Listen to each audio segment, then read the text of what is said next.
Hello गाइजहरु, मेरो नानीहरु फेरि school जानलाई तयार हुँदैछ कि। अन्त यो सिमरन एकदम चिच्याक गर्छ, आफ्नो मजा लाउँदैन हो।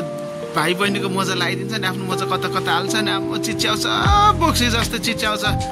बाबा रे बाबा, के नै भयो जस्तो। हेर्नु उ त फर्केर मुसु हाँस्दैछ, युट्युबमा लगाइदिन्छ भन्दै। ऊ यसको यत्रो लामो मजा छ अनि भाइले लायो भनिदिन्छ नि। भाइले चाहिँ कहाँ लाउँछ यो पेनमा, त्यो लामो मजा चाहिँ फेरि होइन। अनि सिमरन चाहिँ एकदम अनि भाइ बहिनीलाई पुरा कराई गर्छ हो। छिटो भन्छ 9:10 मा हिँडिसक्ने मान्छे आज यहाँनिर 9:12 गइसकिसक्यो। तर यिनीहरू तयार भएकै छ नि। एउटा के गर्दैछ हेर्नु न उहाँनिर। हाम्रो पालामा त्यस्तो टाइसाई पनि थिएन हो। के दोरी घाँटीमा झुन्डायो हिँडो। हेर्नु न यहाँ एउटा यस्तै छ। बुकहरू छरपष्ट पारेको छ। एउटाले होमवर्क गरेर यतातिर ओछनतिर पारिरहेको छ। यहाँ मैले कपाल कोर्दै भन्न थालिसक्यो। अब रिसल हेर्नु न, छोडेर हिँडिदिन्छु भनेर हिँड्नु आँटो। ल साथी हो, अनि तपाईँहरू भन्नुहोस् त, तपाईँहरूको नानीहरू पनि यस्तै चकचकी, यस्तै जिद्दी, यस्तै छ कि मेरो मात्र हो? मलाई त वाक्क लगाइसक्यो त नानीहरूले त, साह्रै पारिसक्यो त। लाइक जिदेर चाहिँ अब स्कुल जानु आँटेको हेर्नु न उहाँनिर यस्तो झगडा गर्छ। यस्तो छ, मिल्न मान्दैन।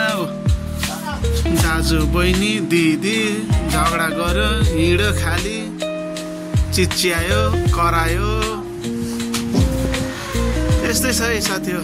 नानीहरू हुर्काउनु साह्रो, हुर्केपछि सुधार्नु साह्रो गाह्रो। अब यो पढाउनु त्यस्तै गाह्रो। केटाकेटीहरूको हालत त्यस्तो छ, के गर्नु। ल छिटो गर, छिटो, तिमीहरूको स्कुल टाइम भइसक्यो। ल फास्ट ऊ हेर्नु, कोटेको हेर्नु, कोटेको हेर्नु, देख्नु हो, कोटेको हेर्नु, कोटेर हिँड्यो। अब अर्को पनि जान्छु भन्थ्यो, आत्तिँदैछ अघिदै के गर्छ हो। अन्त आत्तिएर अहिले यस्तो छ। लु भन्नु त साथी हो, तपाईँहरूको के छ नानीहरूको हल्लीचल्ली? मेरो त यस्तो छ हो, वाक्क लगाइसक्यो। कोही आउनु, म कपाल कोरिदिन्छु छिटो। सरी म यो कपाल बाटिदिन्न ल।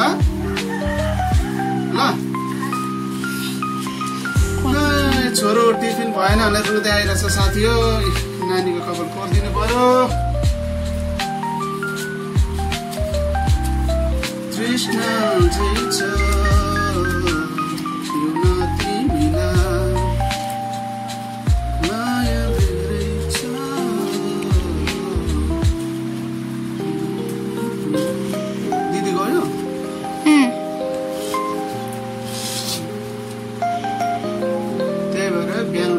छिटो गर्नु भन्ने कारण त्यही हो। तिमी कति ढिलो गर्छौ? नौमीले के गर्यो? नौमीले के गर्यो?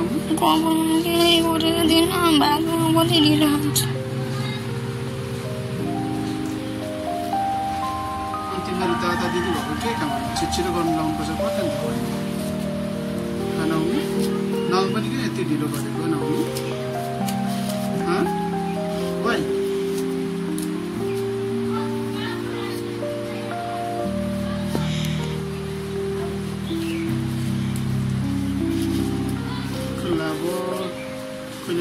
यत्तिकै होस्, ढिलो भयो आज। ल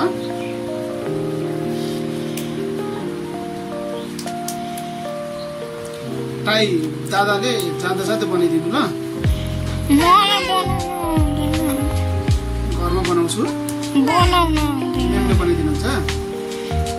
यत्तिकै छोडिदिनु कि यसलाई निकालिदिनु?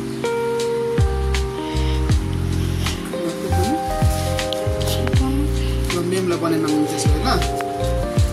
बाबा पढ्ने बेलामा टाई साई थिएन, बाबालाई पनि बनाउनु आउँदैन। अब बनाउनु आउँदैन भन्नु भनेर त जस्तो पनि त्यस्तो हुन्छ। मलाई मजाले बनाउनु आउँदैन।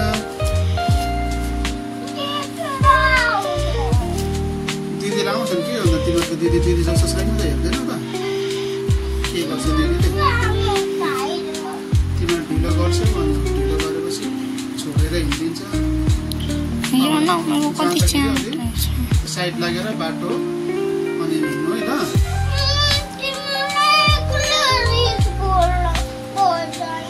कसले खोइ कति ढिलो हिँड्छ के ब्याग बोक्दा पनि कुद हुन्छ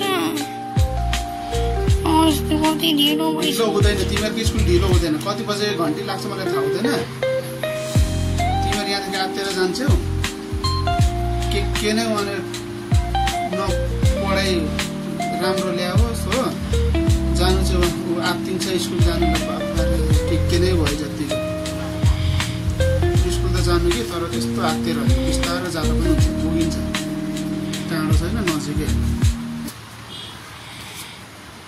ल ल उठ्नु